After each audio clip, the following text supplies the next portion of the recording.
And the next story is a very sad story because it affects to one of the most beloved players in Real Madrid history. I'm talking about Sergio Ramos and all the massive blast and all the blown that right now is happening in Paris Saint-Germain with the former captain of Real Madrid, just because he's still injured and apparently he won't be able to make his debut with the Paris Saint-Germain until the end of this month, until the end of September. And the last person who has been talking about Sergio Ramos has been Rothen, a former PSG player who has been really hard with the Sevillian player, with Sergio Ramos, because he said something: he's all the time under treatment, is completely useless for Paris Saint-Germain.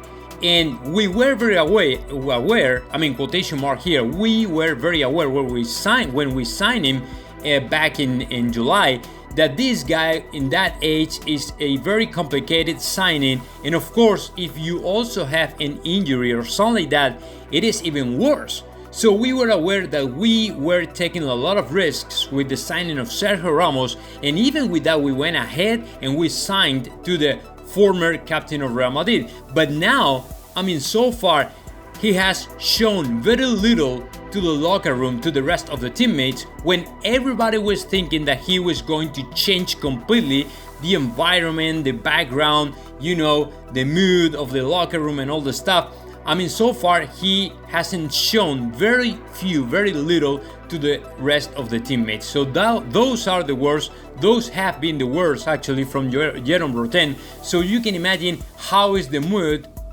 right now towards Sergio Ramos and what is happening to him right now in Paris Saint-Germain. So sad for the story. I wish the best to Sergio Ramos. I wish a speedy recovery to Sergio Ramos, and hopefully he can show up in the first training ground with Paris Saint-Germain by the end of this September.